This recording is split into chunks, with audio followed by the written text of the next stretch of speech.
नमस्कार।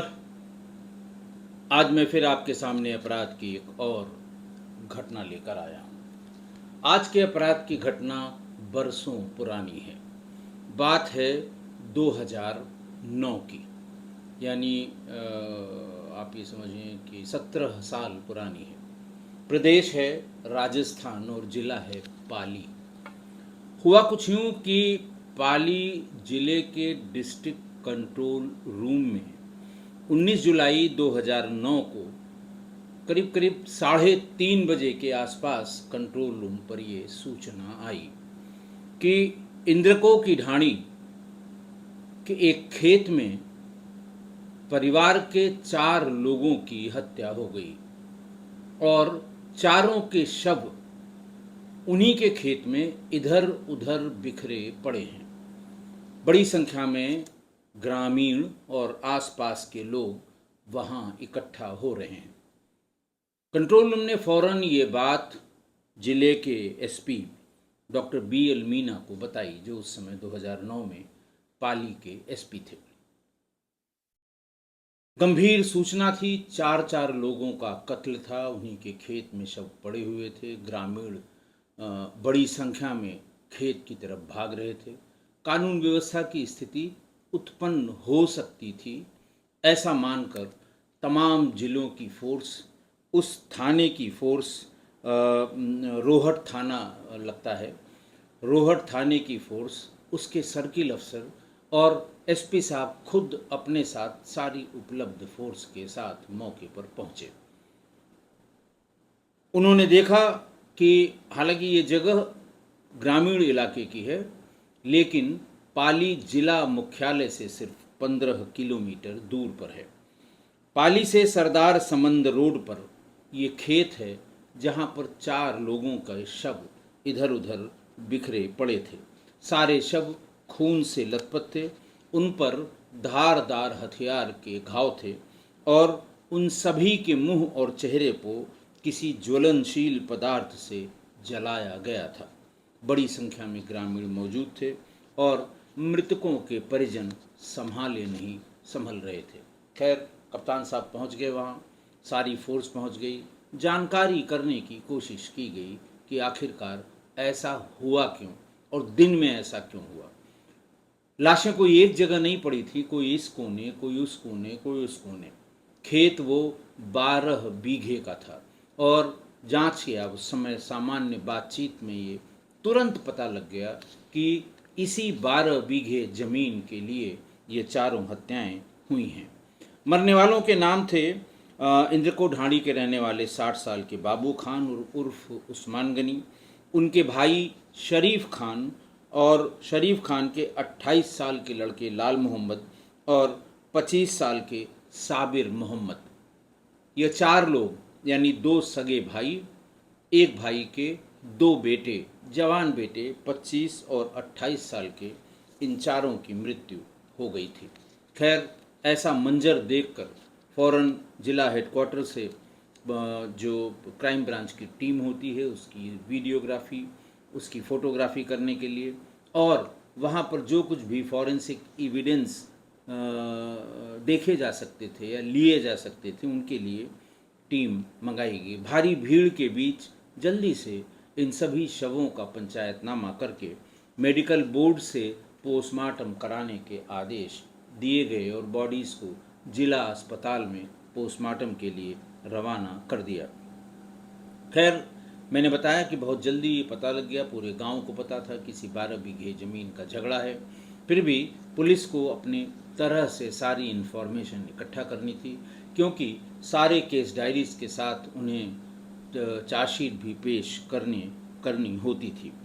तो खैर बाबू खान मृतक के पिता हकीम खान और आरोपी शकूर खान की माँ, यानी मृतक के पिता हकीम खान और जो अभियुक्त थे, इनमें अभी अभियुक्तों का नाम भी मैं बताऊंगा, कि शकूर खान की माँ, ये सगे भाई बहन थे। और हकीम खान और शकूर खान, इन हकीम खान जो शकूर खान के माँ के सगे भाई थे, यानी भाई बहन की अरसा पहले मृत्यु हो गई थी। और ये 12 बीघा ज़मीन बाबू खान के पिता हकीम खान के नाम से राजस्व रिकॉर्ड्स में दर्ज है, आज भी दर्ज थी। यानी हकीम खान के से जब वरासत हुई तो वो बाबू खान, यानी जो इस घटना में मृत्यु जिसकी हुई है, बाबू खान के नाम दर्ज हो गई। आरोपी शकूर खान का ये दावा था कि इस ज़मीन में 6 बीघा ज़मीन यानी आधी ज़मीन उनकी माँ के नाम होनी चाहिए, क्योंकि हकीम खान और उनकी माँ सगे भाई बहन थे और शुरुआत में जब तक हकीम खान की मृत्यु नहीं हुई थी उसके पहले उनके भी पिता के नाम ये राजस्व रिकॉर्ड में दर्ज थी। उनका ये कहना था कि जब उनसे ये ट्रांसफ़र हुई हकीम खान को तो आधा हिस्सा उनकी बहन के नाम भी होना चाहिए था। मतलब एक व्यक्ति की 2 संतानें, एक लड़का और एक लड़की, जब ये वरासत हुई लड़कों के नाम तो उस समय ही ये लड़की के नाम भी वरासत होनी चाहिए थी, आधे की हिस्सेदारी मिलनी चाहिए थी।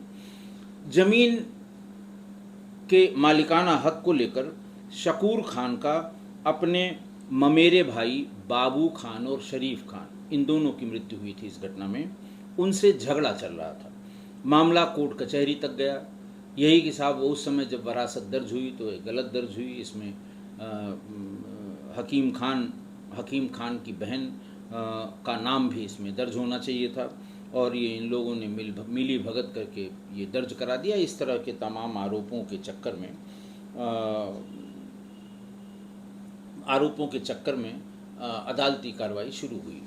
सिविल का मामला था, लिहाजा सिविल अदालत में चला और सिविल अदालत ने आरोपी बाबू खान, जिनके नाम वो ज़मीन थी, जिनके फादर हकीम खान के मरने के बाद उनके नाम आई थी, और बाबू खान का भाई शरीफ खान, लिहाजा ये ज़मीन बाबू खान और शरीफ खान के ही नाम है और उन्हीं का हिस्सा है ये, ऐसा सिविल कोर्ट ने अपना आदेश दे दिया कि साहब इसमें उस ज़माने में जो ये लॉ आया था कि बहन का भी हिस्सा होगा, उस समय चूंकि ये प्रभावी नहीं था, लिहाजा उस समय जो ये वरासत दर्ज हुई बाप के मरने के बाद दोनों बेटों के, ये बिल्कुल सही है और इन्हीं का ये हिस्सा बनता है।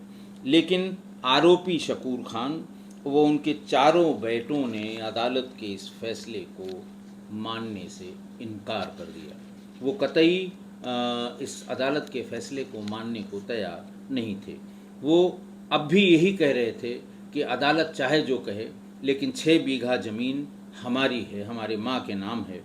और तब उन्होंने कहा कि अदालत से तुमने फरेब करके ये मुकदमा जीत लिया है, लेकिन अगर इस पैर पे कदम रखा तो सबके हाथ पैर काट देंगे। ये उन्होंने सबके सामने भी कहा, गांव के सामने भी कहा और मृतकों को भी उनके घर जाकर बताया कि खबरदार अगर इस ज़मीन पर कदम भी रखा। खैर, पुलिस की जांच में आगे जो चार्जशीट सबमिट हुई, केस डायरी सबमिट हुई कोर्ट में, उसमें ये लिखा है कि परिवार के लोग जो इस पे अपना हक जमा रहे थे, वहाँ के इंद्रकों की ठाणी के, उनमें शकूर खान पुत्र अल्फू खान तेली, इनकी 60 साल उम्र थी, अपने पुत्र शाहबुद्दीन, उस्मान खान, रहीम बख्श कालू खान के साथ लगातार अपने ममेरे भाई बाबू खान और शरीफ खान को धमका रहे थे कि भले ही तुम्हारे पक्ष में ये फैसला चला गया हो, हम लोग डिस्ट्रिक्ट कोर्ट जाएंगे, फिर हाई कोर्ट जाएंगे, फिर सुप्रीम कोर्ट जाएंगे, जब तक सुप्रीम कोर्ट से तुम्हारे हक में फैसला नहीं होता, खबरदार अगर इस ज़मीन पर तुम आए।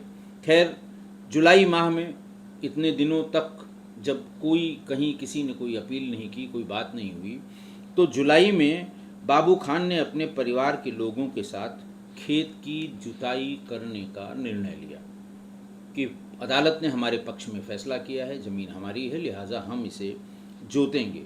फिर एक बार विरोधियों ने, यानी इस केस के जो मुलजिमान हैं, उन्होंने फिर धमकाया कि खबरदार मत आना। घटना वाले दिन यानी 19 जुलाई 2009 को दिन के करीब 3 बजे बाबू खान अपने भाई शरीफ और शरीफ के बेटे साबिर और लाल मोहम्मद के साथ ट्रैक्टर से खेत की जुताई के लिए घर से रवाना हुए। इस बात की भनक आरोपी शकूर खान को लगी तो वो अपने चारों बेटों के साथ पहले से ही खेत पर पहुंच गया। आरोपियों के पास लाठी, कूट, तलवार, देशी कट्टे और तेजाब से भरी पिचकारियां थीं।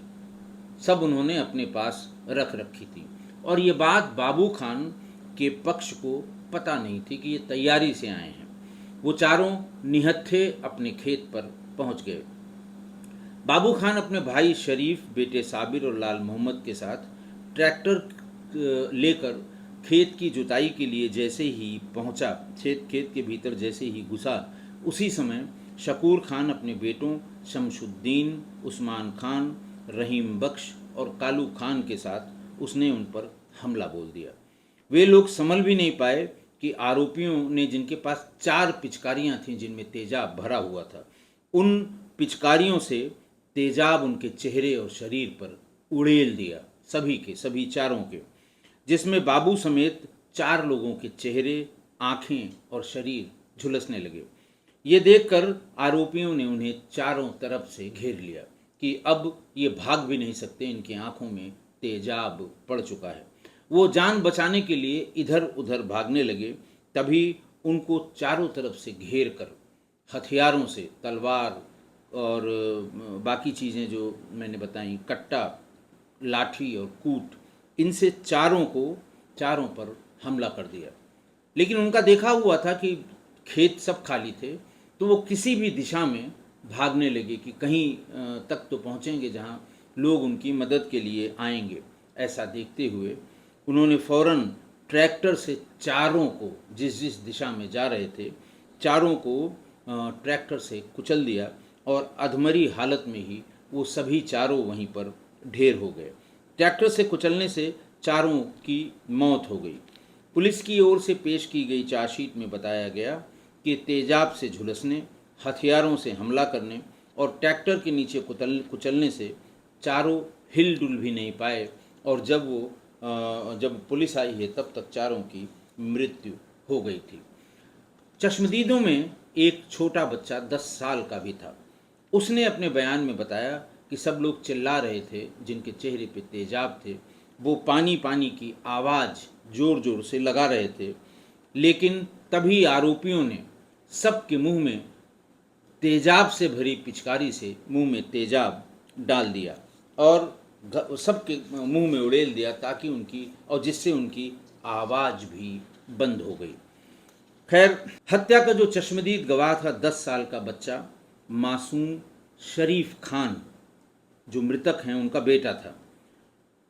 असल में आरोपी शकूर खान, उनके चारों बेटों ने उनके भाई शरीफ को खेत में पैर रखने पर जिंदा नहीं छोड़ने की धमकी दी थी और घटना वाले दिन इन 5 आरोपियों को शरीफ की पत्नी ने हथियारों से लैस होकर खेत पर जाते हुए देखा था और तभी उसने अपने छोटे बेटे, सबसे छोटे बेटे को, उसके पीछे 2 बच्चे तो मारे गए इसी घटना में, सबसे छोटा तो 10 साल का था, उसको ये कह के पीछे पीछे भेजा कि देख लो कहीं लड़ाई झगड़ा तो नहीं हो रहा है, क्योंकि ये सब असलहे और बाकी सामान लेकर मौके पर गए हैं, खेत की तरफ गए हैं।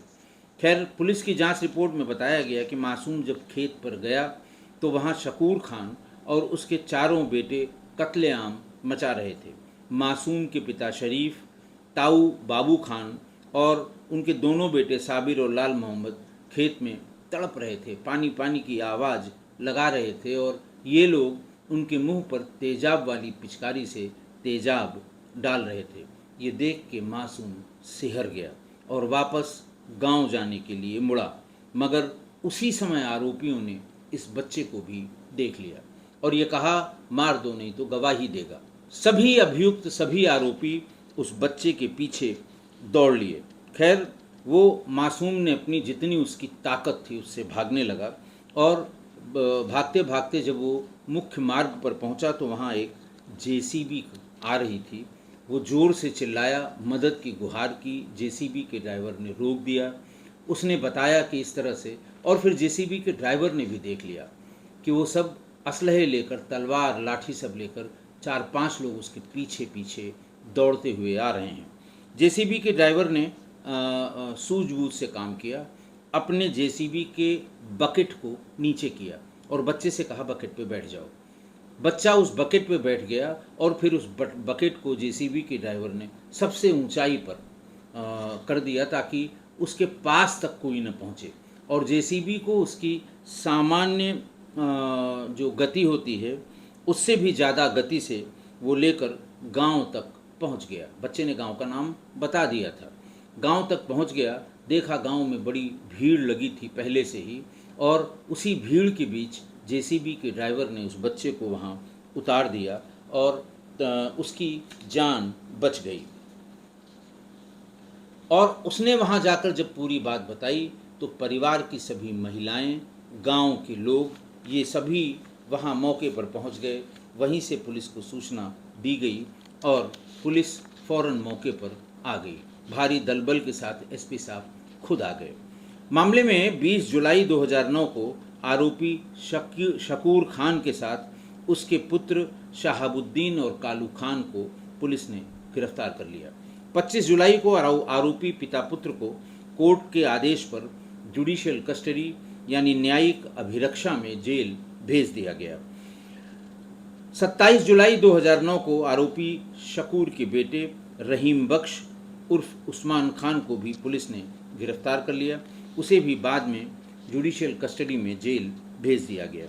26 सितंबर 2009 को जांच अधिकारी और जो उस समय के एसएचओ थे, तत्कालीन एसएचओ पारस चौधरी ने कोर्ट में पांचों आरोपियों के खिलाफ जांच पूरी कर चालान पेश किया। 6 अक्टूबर 2016 को, यानी ये घटना 2009 की थी, जब चालान उनका पेश किया गया, उसके बाद अदालती कार्रवाई शुरू हुई, चार्जेस फ्रेम हुए और फिर गवाहों को सम्मन किए जाने लगे।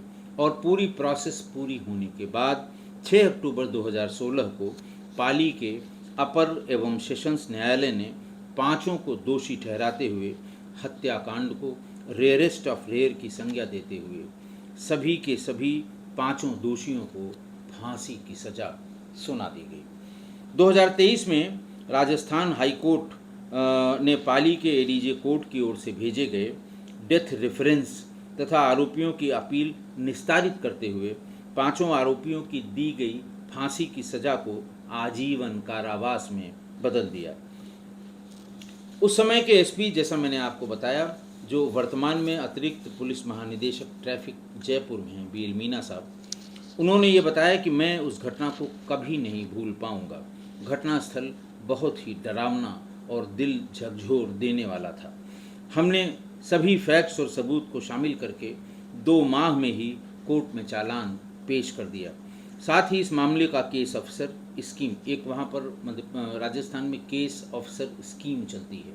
कुछ केसेस के लिए एक ऑफिसर डिजिग्नेट किया जाता है, वो जो रोज़ रोज़ की तारीख, पेशी पर बुलाए गए गवाहों के बयान, सरकारी वकील के साथ उनकी मुलाकात, कैसा बयान, क्या बयान और क्या उन्हें करना है कल कोर्ट में समझाने के लिए, तो वो केस ऑफिसर स्कीम एक वहाँ पर चलती है और उसमें भी एक ऑफिसर लगाया गया ताकि इस अभियुक्तों को कड़ी से कड़ी सज़ा दिलाई जा सके।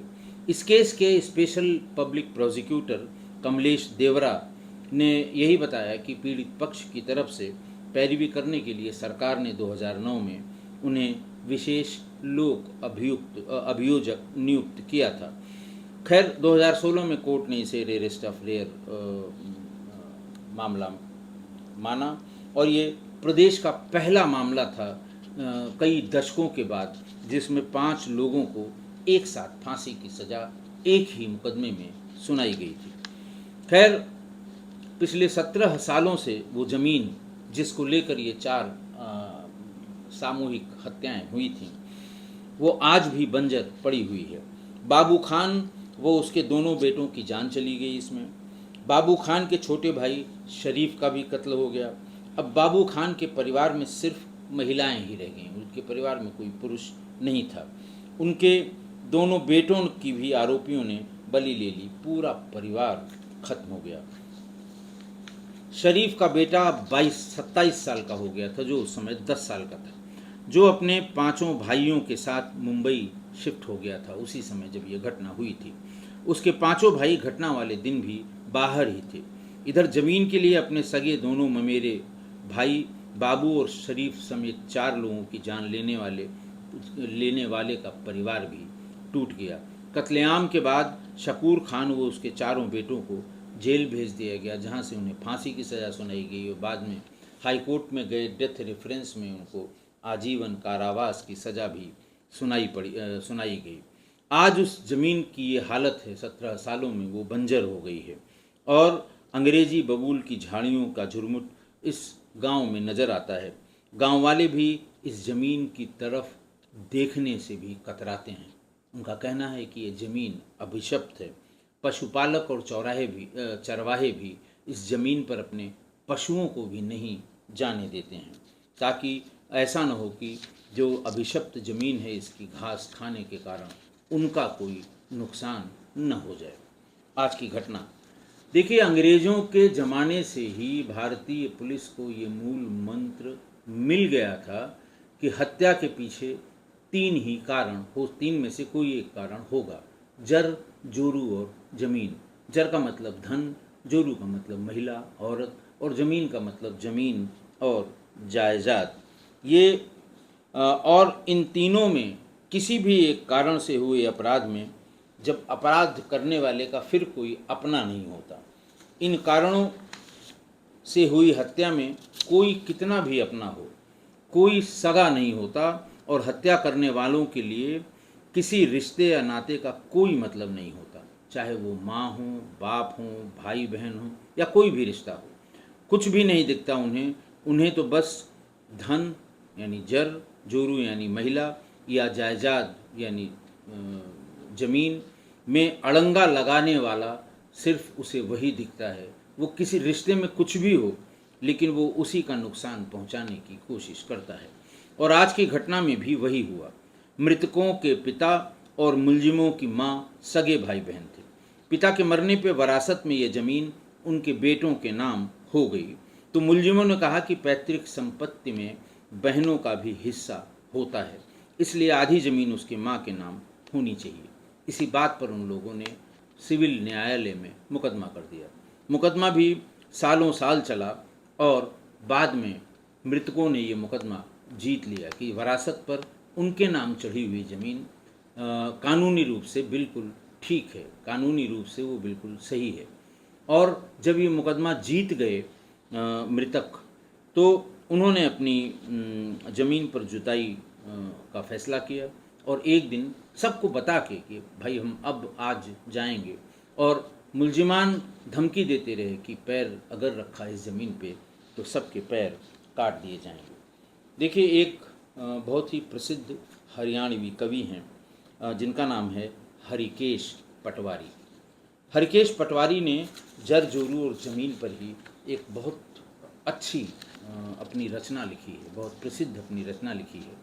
मैं उसके 2 स्टेंजे ही, बहुत लंबी है रचना, लेकिन मैं 2-3 स्टेंजे ही उसके बताऊंगा। जो उसका टेक है वो ये है कि जर जोरू ज़मीन के कारण बड़े बड़े मर खप गए, और घर लुट गए बर्बाद हुए, मुल्कों के बेरे पट गए। ये उसका टेक है। और उन्होंने जर के बारे में कहा है कि जर के कारण पिता पुत्र माँ जाए लड़ते देखे, और जर के कारण हवालात में मुलजम सड़ते देखे। जर के कारण चोर लुटेरे परधन हड़ते देखे, और जर के कारण खून तलक हो डाके पड़ते देखे, और जर के कारण एक एक के 100 के हिस्से बट गए। ये उनका पहला स्टैंजा था जर के लिए। जोरू के लिए लिखते हैं कि जोरू के बस ब्रह्मा विष्णु कृष्ण मुरारी होई गे, और जोरू के कारण ऋषि मुनि योगी घरबारी होई गे, और जोरू के कारण राव बादशाह सेठ भिखारी होई गे, जोरू के कारण शूरवीर तेग दुधारी होई गे, और आगा रोपण वाले जोरू के कारण पीछे हट गए। अब जमीन के लिए लिखते हैं कि जमीन के कारण लाखों मर गए, नर और नारी जहर घुट गए, और ज़मीन के कारण रामचंद्र जी के घर बार छूट गए, और ज़मीन के कारण बड़े बड़े प्यारा के प्रेम टूट गए, और ज़मीन के कारण कौरव और पांडवों के मूंड फूट गए, और ज़मीन के कारण मिनटियों में कुछ के कुछ ढंग पलट गए। इसके आगे भी बड़ी कविता है ये, लेकिन जर जोरू ज़मीन पर और ख़ासकर आज की इस घटना पर ये बहुत ही सटीक बैठता है। मैं कहूँगा कि आपको भी ये कविता मिल जाएगी नेट पर, आप इसे पढ़ें, इसके भाव को समझें, और इस हरियाणवी कवि ने कितना सोच के, कितना मंथन करके जरजोरू ज़मीन पर होने वाले नुकसान के बारे में एक एक शब्द चुन के अपनी कविता में लिखा है। आशा है आप मेरी इन सब बातों से सहमत होंगे। आज के लिए इतना ही। बहुत बहुत धन्यवाद।